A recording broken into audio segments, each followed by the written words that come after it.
특히 오늘도 예배의 자리에 함께 하신 우리 모든 성도님들 축복하고, 또 영상으로 함께 예배하는 성도님들에게도 시간 하나님의 은혜가 충만한 시간 되시기를 주님의 이름으로 축원합니다.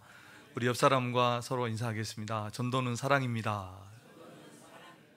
사랑합니다. 축복합니다.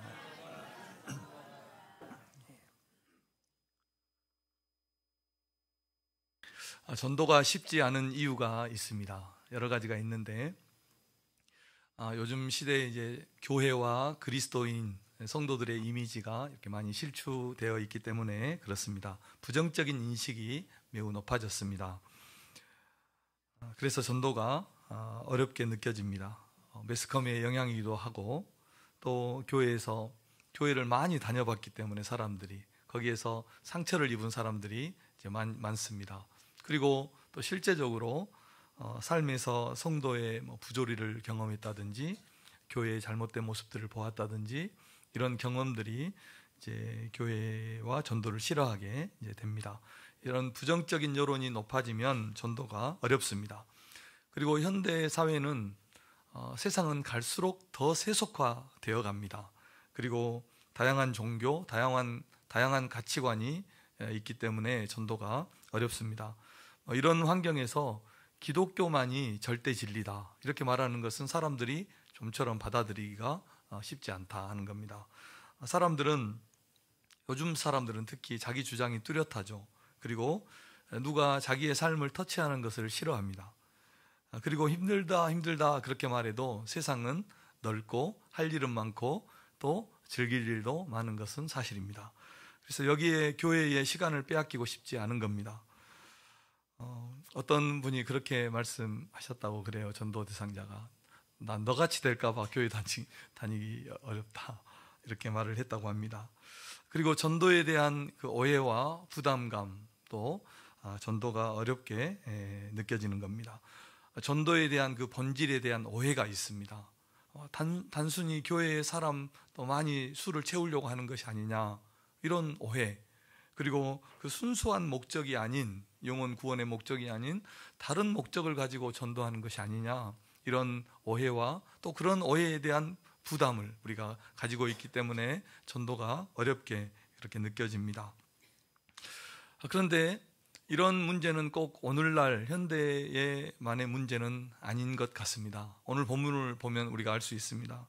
예수님 당시에 예수님께서도 한 비유를 지금 말해주고 있는데, 어떤 주인이, 전도에 대한 비유입니다. 어떤 주인이 큰 잔치를 열고 사람들을 초대했습니다. 그런데 그 사람들의 이렇게 큰 잔치를 열었는데 사람들의 반응은 차갑기만 하다는 것을 우리가 알 수 있습니다. 다 일치하게 사양을 하는 겁니다. 어떤 사람은 밭을 샀으니까 밭에 나가보아야 되겠고, 어떤 사람은 소 5겨리를 샀으니까 그것을 시험해봐야 되겠고, 또 장가 들었으니 내가 가지 못하겠다, 이렇게 말을 하는 겁니다. 그래서 주인이 다시 종들을 보내서 시내와 거리로, 골목으로 가서 사람들을 데려와라, 이렇게 말을 했는데 여전히 그 잔치자리가 비었다는 것은 이렇게 상황이 여의치 않았다는 것을 보여주고 있습니다.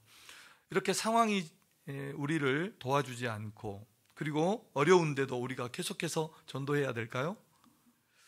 모두가 바쁘고 전도를 싫어하고 사람들이 그렇게 거부하는데도 우리는 계속해서 전도해야 될까요?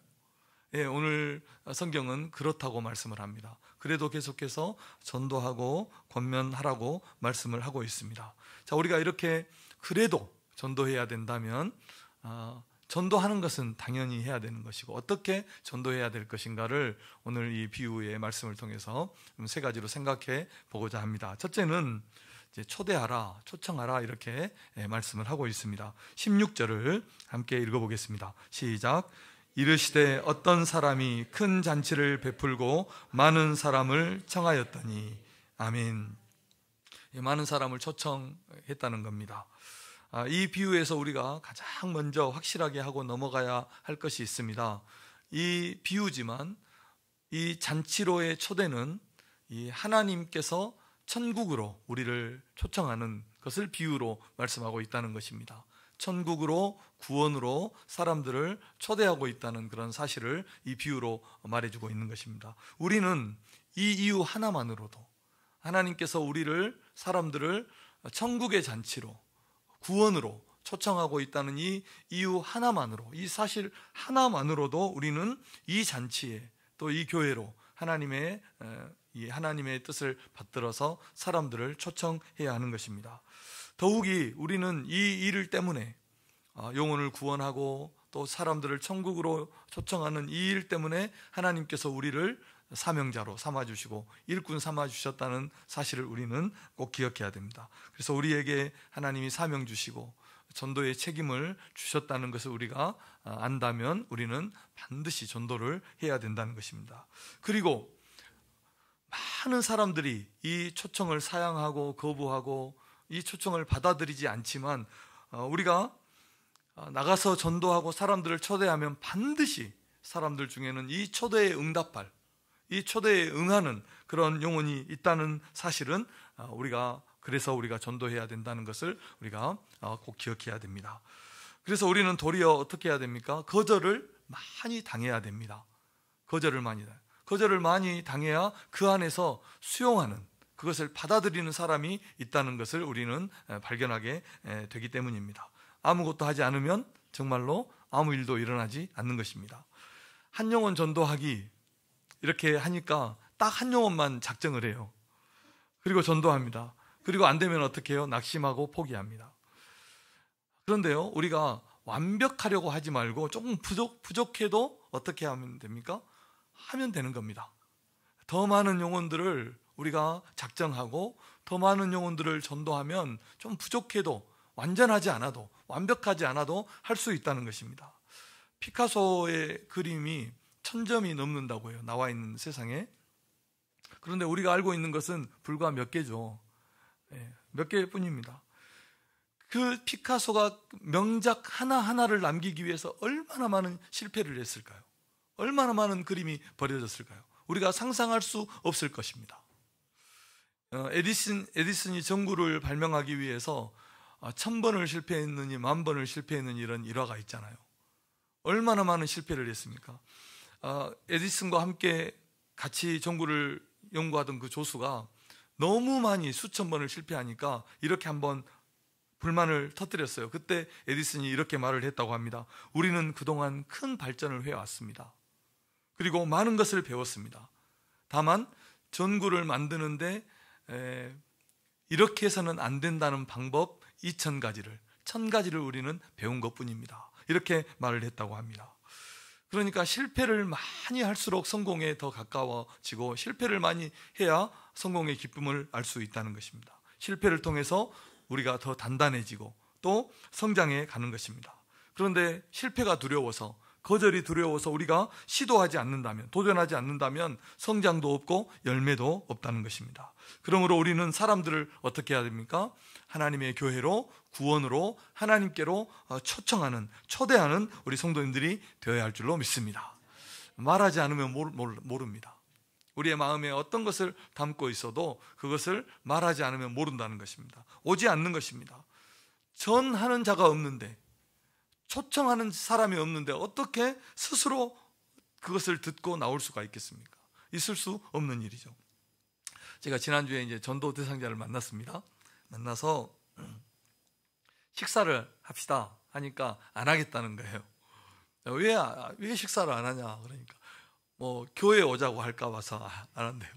전도하려고 할 건 내가 다 하니까 안 한대요. 그래서 제가 말 안 할 테니까 식사를 하자. 안 할 테니까. 그래서 식사를 했습니다. 그리고 말도 안 했습니다. 안 했어요. 안 하고 그러면 어떻게 해야 됩니까? 이번 주에 말하면 되니까 말을 안 했습니다. 장마철이 이제 곧 다가오죠. 장마가 질 건데 어제 뉴스도 이렇게 나오고 그러더라고요. 비가 많이 오는 곳들이 있었는데 이 홍수의 위험이 있는 마을에는 재난 경보 시스템이 있습니다. 요즘은 더 발전해서 어제 뉴스에 보니까 이쪽에 홍수가 날 것 같으면 50분 전에 방송을 해서 알려주더라고요. 그 위험 지역을 보니까. 그래서 큰 위험이 다가오면 어떻게 합니까? 경보를 울려서 그 위험을 대비하게 해주는 것입니다. 위험을 알려주어야 그 위험에서 벗어날 수 있고 준비하고 대피할 수 있기 때문입니다.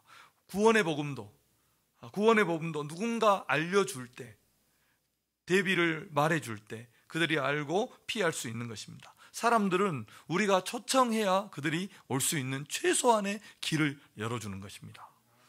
우리는 이 일을 하라고 하나님이 우리를 세상에 보내셨다는 것을 꼭 기억하시고, 우리의 마음에 작정하고 기도하고 섬겼던 그 영혼들을 주님께로 또 이곳으로 초청하는 우리 성도님들 되시기를 바랍니다.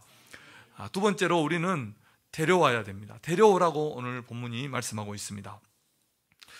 사람들은 마치 교회에 오지 않을 이유를 만들어내는 제조기처럼 수많은 구실을 말하죠.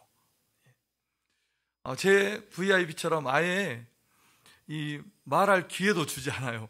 전도할 기회도 주지 않으려고 하는 겁니다. 정말 창의적이죠. 오늘 본문에도 보니까 정중하게 초청을 하니까 정중하게 사용을 하더라고요.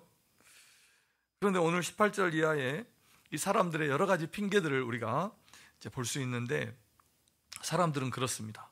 한 사람은 어떻게 말을 합니까? 나는 밭을 샀으니까 아무래도 나가 봐야 되겠습니다. 이렇게, 그러면서 나를 양해해 주십시오. 이렇게 말을 합니다. 아니, 밭이 있으면 얼마나 일이 많은지 모릅니다. 조금 밭이 있어도 정말 바쁘더라고요. 어떤 교회 권사님이, 이건 뭐 전도하고는 관계가 없는 이야기인데 농사와 관계가 있는 이야기. 목사님이 이렇게 쭉 보니까 새벽에 반은 나오고 반은 안 나오더래요. 권사님들은 새벽에 매일 나와야 됩니다. 분리하면 아멘 안 하셔요. 그래서 반은 나오고 반은 안 나오니까 권사님이 권면을 몇 번이나 했어요. 권사님이신데 나와서 교회를 위해서, 성도를 위해서, 목회자를 위해서 기도해야 되지 않겠습니까? 이렇게 권면을 해도 그래도 안 되는 거예요. 그래서 이유를, 자초지종을 물어보고 이유를 알아보니까 이 권사님이 고추 농사를 짓는데요. 아니, 생업이면 그래도 괜찮죠. 생업이라면. 그런데 넉넉해요. 그런데 아들이 이제 큰 건물을 가지고 있고 그 주차장 옆에 이 빈 놀고 있는 땅이 있어서 거기에 이제 고추 농사를 어머니가 짓는 거예요. 그래서 뭐 그걸 파는 게 아니라 자녀들 고춧가루 갈아서 자녀들 주고 이렇게 하려고 고추 농사를 짓는데요. 목사님이 가보니까 얼마나 지극정성으로 농사를 했는지 아주 정말 튼실하게 고추가 이렇게 익어져 있었다고 합니다. 그런데 목사님이 새벽에 기도할 때마다 하나님이 이렇게 말씀하시는 거예요. 네가 정말 주님의 하나님의 종이라면 가서 고추를 다 뽑아버려라. 이렇게 하나님이 말씀하시는 것 같더래요. 계속 그러니까 목사님이 하나님께 순종한 거예요. 그래서 가서 권사님 고추바지를 다 뽑아버린 거예요. 3분의 1만 남겨놓고. 왜 뽑았냐? 아니, 왜 3분의 1은 남겨놓았냐? 뽑다 너무 힘들어가지고 그게 뿌리를 내니까 그렇게 또 강하더래요. 그래서 3분의 1만 남겨놓고 다 뽑아버렸어요. 권사님이 실성을 해버렸어요. 딸에게만 말을 해줬는데, 그래서 이 문제를 해결할 사람은 목사님밖에 없으니까 저는 도저히 말을 못하겠습니다. 딸이 목사님에 전화를 했어요. 그래서 목사님이 할 수 없이 권사님에게 가서 자초지종을 이야기하고 내가 이렇게 해서 하나님이 뽑으라 해서 뽑았습니다. 이렇게 말해요. 권사님이 나가 뭐 살다가 원수진 일도 없는데 아주 고민하다가 근데 목사님이 와서 그렇게 말하니까 좀 이내 정신을 차렸어요. 정신을 차리고 목사님 제가 잘못했습니다 하고 이제부터 열심히 기도하고 또 섬기고 봉사하겠습니다. 이렇게 말을 했대요. 그리고 나서 이제 주일이 돼서 새벽에 이제 권사님이 나오셨는데, 아니 권사님만 나온 게 아니라 권사님하고 같이 이제 교회 나온 지 3개월밖에 안 된 성도가 함께 나오더래요. 그래서 아니 성도님 어떻게 새벽 기도회를 다 나오게 됐습니까? 물어보니까 이 성도님은 그 권사님 옆에 밭에 고추를 또 하는 그 사람이에요. 아니 권사님 밭에 누가 고추를 모조리 뽑았다 해서 알아보니까 목사님이 새벽 기도 안 나왔다고 다 뽑았다 해서 놀래가지고 제가 나왔습니다. 그렇게 말을 했다고 합니다. 참 이 밭으로 나간다는 것 일이 많죠. 일이 많아서 사람들이 참 세상 일에 바빠서 교회에 나오지 못할 핑계가 되죠. 또 한 사람은 이렇게 핑계를 댑니다. 나는 소 5결의를 샀으니까 시험하러 가봐야 되니까 나가지 못하겠습니다. 이렇게 말을 했다고 합니다. 큰 사업을 하는 사람이죠. 소를 10마리나 샀기 때문이에요. 큰 사업을 하고. 그래서 세상 일은 매우 중요하고 세상의 일은 우선하지만 하나님의 일은 뒷전이라는 것을 알 수 있습니다. 그래서 주님의 교회에 나가지 않는 거예요. 어떤 농부인 성도가 빌리 그레암 목사님에게 이렇게 물어봤대요. 목사님, 자, 농부니까 우리 집 소가 갑자기 아파가지고 소가 이렇게 정말 급한 일이 있으면 그래도 주일에 교회에 나가야 됩니까? 이렇게 물어봤대요. 그러니까 빌리 그레암 목사님이 그렇게 대답했대요. 물론 소가 너무 아프고 급한 일이 생기면 한 번쯤은 예배를 보류하는 것도 하나님이 이해하실 겁니다. 그런데 그 소가 주일마다 아프면 그 소를 처분하십시오. 이렇게 말을 했다고 합니다. 주님께 나오지 못한 이유가 우리에게는 있죠. 주일에도 주일을 지키지 못할 이유들이 있지만 계속해서 주기적으로 같은 문제가 생긴다면 그것은 문제가 나에게 있다는 것입니다. 마지막 3번째 핑계는 이렇게 됐습니다. 나는 장가 갔으니 나가지 못하겠습니다. 이렇게 사양을 거절을 했다는 것입니다. 성경은 오늘 본문은 이것도 핑계라고 말합니다. 주님 앞으로 나오지 않은 이유가 아니라고 말합니다. 심지어 장가를 갔다 하더라도. 어떤 목사님이 청년 때부터 자기의 친구인데 청년 때부터 전도하던 친구가 있었는데 이 친구는 예수님 안 믿을 이유를 연구하는 사람처럼 이유가 많대요. 예수님을 안 믿을, 교회에 안 나갈 그것을 핑계를 연구하는 사람같이 이유가 많고 핑계가 많았다는 겁니다. 그런데 끊임없이 전도하니까 어느 날 이제 그 이유도 다 떨어진 거예요. 비판하는 것도 한도가 있죠. 계속해서 할 수 없잖아요. 그러니까 그렇게 수십 년 전도하다가 그때는 이제 손을 꼭 잡고 친구야. 그러면 이제는 나와 같이 교회 가자. 이렇게 하니까 더 이상 핑계댈 것도 없고 이유될 것도 없어서 좀 생각하더니 갑자기 바닥을 딱 치면서 생각하는 게 내가 한 가지가 생각났는데 나는 네가 알지 못하는 병이 하나 있다고. 병이 있는데 그게 뭐냐면 나는 사람 많은 곳에 가면 머리가 아파서 견딜 수가 없단다. 이렇게 핑계를 대더래요. 그리고 며칠 뒤에 사람이 많은 극장에서 그 친구를 만났다고 합니다. 사람들은 참 주님 앞에 나오기를 싫어합니다. 이 천국 잔치에 오기를 거절합니다. 어떻게든 빠져나가려고 합니다. 믿지 않는 사람만 그럴까요? 아닙니다. 우리 성도들도 그렇습니다. 봄에는 봄의 이유가 있고 가을에는 가을의 이유가 있습니다. 몸이 아파도 이유가 있고 여러 가지 핑계들이 있더라고요. 사람들은 어떻게든지 천국 잔치에 오기를 싫어합니다. 그래서 우리는 어떻게 해야 되겠습니까? 그들을 더 강한 초청으로, 더 강한 초대로 그들을 초대해야 되는 것입니다. 오늘 말씀처럼 데려와야 하는 것입니다. 초청만 해가지고는 좀 부족하다 이 말이죠. 21절을 우리 한번 같이 읽어보겠습니다. 시작. 종이 돌아와 주인에게 그대로 고하니 이에 집 주인이 노하여 그 종에게 이르되 빨리 시내의 거리와 골목으로 나가서 가난한 자들과 몸 불편한 자들과 맹인들과 저는 자들을 데려오라 하니라. 아멘. 이 21절에서 주님은 어떻게 전도하라고 하시는지 제가 3가지로 말씀드릴게요. 어떻게 말씀하냐면 중반부터 보십시오. 빨리 나가라 이렇게 말씀합니다. 전도는 빨리 해야 됩니다.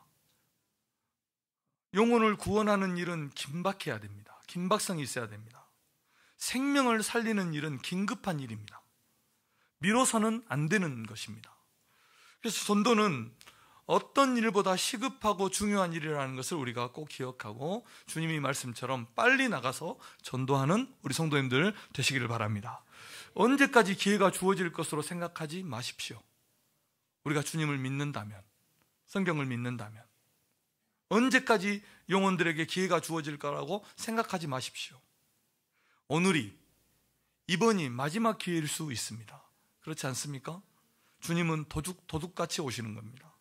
은혜 받을 만한 때, 하나님의 구원의 날이 선포되었을 때 주님께, 영혼들이 주님께 나와야 하는 것입니다. 그리고 어디로 가라 하십니까? 도시와 또 시내의 거리와 골목으로 가라고 그렇게 말씀하고 있습니다. 우리가 처음에 초청하지 않았던 사람들, 그들이 있는 곳으로 가라는 것입니다. 미처 생각하지 못했던 사람들. 그 영혼들이 있습니까? 없습니까? 있습니다. 우리가 생각하지 못했던, 그런데 우리가 전도해야 될, 우리가 구원해야 될 그 영혼이 저 세상에는 많이 있습니다. 그 영혼들에게 가라고 말씀합니다. 그 영혼들을 생각하라고 하십니다. 그리고 가라고 하십니다. 그리고 그들을 주님께로 인도하라고 말씀하시는 것입니다. 그리고 누구에게 가라고 하십니까? 가난한 자들, 불편한 자들, 몸이 불편한 자들, 맹인들, 저는 자들, 연약한 자들에게 가라고 말씀하십니다. 우리 인생의 연약함은 하나님의 부르심이에요. 우리 인생에 우리가 해결할 수 없는 문제를 만나는 것은 하나님이 그 영혼을 부르시는 겁니다. 그래서 우리는 주님이 필요한 영혼들에게 가야 하는 것입니다. 그리고 그들을 주님께로 데려와야 하는 것입니다. 새가족들이, 믿지 않는 사람들이 주님을 찾고 교회에 나오는 이유를 찾아보니까 거의 80%가 인생의 어려움을 만났을 때였다. 진리를 깨닫고 주님 앞에 나오는 사람이 있습니까? 하나님을 발견하고 나온 사람이 있습니까? 그렇지 않습니다. 인생의 어려움을 만났을 때, 그것은 하나님이 그 영혼을 부르시는 하나님의 부르심이다 하는 것입니다. 그래서 우리 성도님들이 이 사실을 기억하고 주님이 우리에게 전도하라 하시는 대로 전도하고 영혼들을 주님께로 데려오는 우리 성도님들 되시기를 바랍니다. 마지막 세 번째로 강권하여 데려오라 이렇게 말씀합니다. 23절을 우리 성도님들께서 한번 큰 소리로 읽어주시기 바랍니다. 23절입니다. 시작. 주인이 종에게 이르되 길과 산 울타리로 나가서 사람을 강권하여 데려다가 내 집을 채우라. 아멘. 아멘. 강권하여 데려와라 오라 이렇게 말씀합니다. 강권이라는 말은 억지로, 강제로, 강제하여 이런 뜻입니다. 의미입니다. 헬라어로도 강제하다, 억지로 하게 하다 이렇게 이런 뜻이 강권이라는 뜻입니다. 그래서 공동번역 새번역 성경은 억지로라도 이렇게 말씀을 했죠. 억지로라도, 강제로라도 데려와서 내 집을 채우라 하는 것입니다. 어떤 목사님이 일본에 가서 강의를 하는데, 일본 그 온천이 많잖아요. 부글부글 끓고 용암이 불타는 것처럼 그렇게 뜨거운, 만약에 우리 아이가 혹은 내가 사랑하는 사람이 아무것도 모르고 그 온천을 향해서 걸어가고 있다면, 기어가고 있다면 누가 억지로라도 그를 붙들지 않겠느냐, 잡지 않겠느냐 이렇게 설교하는 것을 제가 들어보았습니다. 이런 뜻의 억지로라도, 강제로라도 라는 뜻입니다. 정말로 우리가 강권하여, 강제하여 영혼들을 데려오라 했다고 해서 막 강압적으로 끌고 오라는 겁니까? 그렇게 할 수도 없고 그렇게 해서는 안 됩니다. 그렇게 할 수 없는 일입니다. 무슨 뜻입니까? 그만큼 어떻게 해요? 절박하게, 그만큼 간절하게 전도하라는 것입니다. 이것이 간청의 뜻이에요. 예. 한두 번 거절했다고 낙심하거나 포기하지 말라는 겁니다. 끝까지 인내하면서 사랑으로 전도하라는 것입니다. 부모님의 사랑을 생각해 보십시오. 자녀를 결코 포기하지 않죠. 끝까지 품고 기도하고 사랑하고 설득하는 것입니다. 이것이 강권의 정신인 것입니다. 이런 강권하는 마음으로 영혼들을 위해서 기도하고 그들을 주님께로 인도하는 성도님들 되시기를 바랍니다. 왜 전도가 안 됩니까? 제가 두 가지 이유를 알려드릴게요. 첫째는요, 안 하기 때문입니다. 전도가 안 되는 것은요. 두 번째는 포기하기 때문입니다. 첫째는 뭐라고요? 안 하기 때문입니다. 두 번째는 포기하기 때문입니다. 둘 다 안 하기 때문이죠. 조지 뮬러 우리가 잘 알죠. 그에게는 5명의 친구가, 전도를 5명의 친구를 위해서 매일 기도했습니다. 우리 성도님들도 앞으로 전도 대상자가 있다면 매일 그 영혼을 위해서 기도하시기 바랍니다. 5명의 친구가 있었는데 그 친구를 위해서 평생 기도했습니다. 그런데 첫 번째 친구는 18개월 만에 교회에 나왔고, 두 번째 친구는 5년 만에, 세 번째 친구는 6년 만에, 네 번째 친구는 36년 만에 교회에 나왔대요. 그리고 마지막 5번째 친구는 조지 뮬러가 세상을 떠나고 난 다음에 복음을 영접하고 교회에 나왔다고 합니다. 그러니까 뮬러는 이 마지막 친구를 위해서 63년 동안 매일 기도한 겁니다. 사람은 절대로 스스로 하나님께 나올 수가 없습니다. 왜냐하면 그 영혼이 병들고 죽어있기 때문입니다. 누군가는 초청해야 됩니다. 누군가는 기도해야 됩니다. 누군가는 데려와야 됩니다. 그래야 그 영혼이 주님 앞에 나올 수 있는 것입니다. 그래서 전도는 한 번으로 끝나면 안 됩니다. 끝까지 사랑하고 품고 관심을 가지고 기도하고 기다리고 기도하며 데려와야 하는 것입니다. 이것이 우리가 해야 되는 전도다 하는 것입니다. 주님은 천년을 하루같이 영혼을 참으시고 기다리시고 손을 펴고 계셨다 하는 것입니다. 그러므로 사랑하는 성도 여러분, 이렇게 전도하십시오. 첫째는요, 우리의 방법을 넓히십시오. 전도의 방법을. 더 많은 전도 대상자를 정하시고 그들을 기도하시고 초청하시고 데려올 자를 찾으시고 강권하여 데려오시는 성도님들 되시기를 바랍니다. 사랑으로 섬기고 기도하고 끝까지 품고 전도하시기를 주님의 이름으로 축원합니다. 모든 방법을 동원해야 됩니다. 그들이 오지 않을 핑계를 대는 것처럼 우리도 그들을 만나고 주님께 데려올 그 이유를 찾고 전도해야 하는 것입니다. 그래서 우리 교회가 매주마다 구원 얻는 영혼들이 날마다 더해지는 교회가 되기를 주님의 이름으로 축복합니다. 두 번째로는 대상을 좀 넓히십시오. 오늘 본문을 보십시오. 우리가 주위에 영혼들을 초청했겠죠. 우리가 아는 사람들 혹은 그 잔치를 빛낼 만한 사람들을 초청했을 겁니다. 처음에는. 그래서 안 되니까 범위를 더 넓혀서 도시로, 거리로 나가고 골목으로 나가서 더 많은 영혼들, 또 연약한 영혼들을 초청했습니다. 그리고 결국에는 그것도 안 되니까 성 밖에까지, 이방인의 지역이 있는 그 성 밖에까지 나가서 영혼들을 초청했다는 겁니다. 사랑하는 성도 여러분, 살기 위해서 살지 마십시오. 주님을 위해서, 사명을 위해서, 복음을 위해서, 전도를 위해서 사시는 우리 성도님들 되시기를 바랍니다. 더 많은 영혼들을 품으십시오. 더 많은 영혼들을 품고 그들을 사랑하십시오. 그들을 내가 구원해야 될 영혼들로 바라보십시오. 우리가 만나는 영혼들, 우리가 알고 있는 영혼들, 또 이 지역사회에 살고 있는 영혼들, 아니 세상에 우리가 선교해야 될 그 영혼들을 내가 구원해야 될 그런 영혼으로 바라보시며 기도하시고 섬기시고 전도하는 우리 성도님들 되시기를 주님의 이름으로 축원합니다. 우리와 관계 있는 모든 영혼을 구원하고 싶습니다. 이런 마음으로 그들을 내가 구원해야 될 나의 세상으로 바라보고 그들을 섬기고 전도하고 구원하시는 우리 성도님들 되시기를 주님의 이름으로 축원합니다. 인생이 얼마나 아름다워질까요? 그리고 장소도 지경도 넓히십시오. 우리가 주로 가는 곳에서, 그리고 시내와 거리의 골목으로 나가서, 그리고 성박 이방인의 지역까지 지역을 넓혀서 사람들을 구원하고 전도하는 일에 우리 인생을 주님 앞에 드리시는 우리 성도님들 되시기를 바랍니다. 가서 만나고 전할 때 하나님의 역사가 일어날 줄로 믿습니다. 우리의 지경이 넓어질 줄로 믿습니다. 우리를 통해서 하나님 나라를 주님이 확장하시고 더 많은 영혼을 구원하시는 일에 우리와 우리 교회를 사용하여 주실 줄로 믿습니다. 말씀의 결론을 맺겠습니다. 사람들을 초청하고 초대하고 강권하여 데려다가 주님의 집을 채우는 우리 성도님들 되시기를 바랍니다. 전도는 사랑입니다. 우리 옆 사람에게 그렇게 한번 축복하겠습니다. 전도는 사랑입니다. 1년에 해마다 우리가 2번씩 전도했는데 전도하는 것보다 더 큰 사랑은 없습니다. 정말입니다.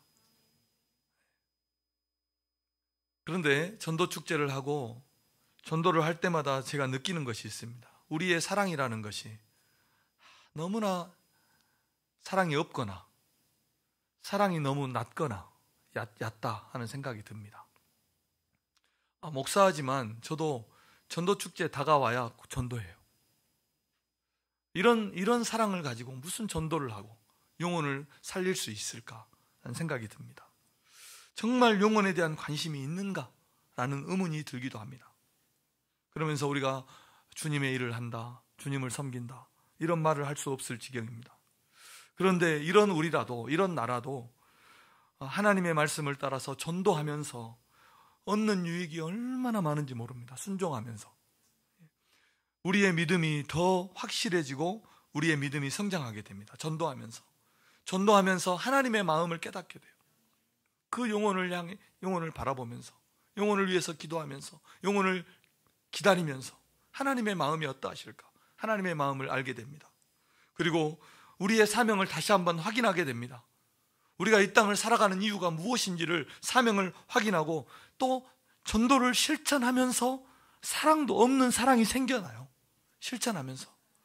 제가 늘 말씀드리는 거 있죠. 왜 우리 자녀들이 그렇게 사랑스러울까? 자꾸 보기 때문이에요. 자꾸 주기 때문에 더 사랑스러운 거예요. 전도하면서 없는 사랑도 생겨나고 풍성해지는 겁니다. 그리고 전도하고 다른 사람을 섬길 때 인생의 가치를 느끼는 거예요. 기쁨이 있는 겁니다. 우리 인생에 정말 소중한 가치가 여기에 있다는 것을 깨닫게 되는 것입니다. 그리고 거기에 더해서 하늘의 상급과 이 땅의 축복까지 하나님이 주실 줄로 믿습니다. 자, 이런 의미에서 전도는 우리가 다른 영혼을 섬기고 다른 영혼을 전도하는 것 그 이전에 하나님께서 우리를 세워가시는 하나님의 훈련이라는 것을 깨닫게 되는 것입니다. 자, 사랑하는 성도 여러분, 오늘 이 혼인잔치의 비유를 보십시오. 하나님은 모든 것을 다 준비해 주시고 준비해 놓으시고 사람들을 초청하고 있습니다. 그리고 이 초대는 은혜의 초대입니다. 누구든지, 가난하든지 병들었든지 심지어 이방인이든지 누구든지 오도록 열어져 있는 그 은혜의 초청입니다. 그리고 지속적인, 끊임없는, 그들이 오지 않아도 또 보내고 또 보내고 또 보내서 지속적으로 초청하는 그 하나님의 초대라는 것을 우리가 알 수 있는 것입니다. 전도는 부담이 아니라 사랑입니다. 전도는 사명이기 이전에 하나님의 은혜입니다. 우리의 의무와 책임이기 이전에 하나님의 축복이라는 것을 꼭 기억하시고, 다음 주는 우리가 전도 축제로 지키는데 꼭 많은 영혼들을 초청하셔서 이 전이 하나님의 구원 얻을 영혼들로 가득 찰 수 있도록, 그런 은혜가, 그런 부흥이 우리 가운데 있도록 전도하시고 또 승리하시는 성도님들 되시기를 주님의 이름으로 축복합니다. 기도하겠습니다. 하나님 아버지, 감사합니다. 주신 말씀 우리가 아멘으로 받았습니다. 전도는 사랑이고 또 영혼에 대한 관심이고 하나님이 우리에게 주신 사명이기 때문에 우리가 꼭 실천하고 순종해야 되는 그런 일임을 우리가 말씀을 통해서 생각하고 또 생각합니다. 하나님이 전도의 사명 잘 감당하여서 하나님의 사람으로 우리가 잘 훈련되게 하시고 또 우리가 꼭 구원하고 전도해야 될 그 영혼들을 주님 앞으로 인도하는 그런 풍성한 은혜가 우리의 전도를 통해서 또 전도 축제 가운데 임하게 하여 주시옵소서. 그래서 하나님 기도하고 간구합니다. 우리의 전도를 통해서 이 예배당이 빈자리가 하나도 없도록 가득 차는 역사를 우리에게 허락하여 주시옵소서.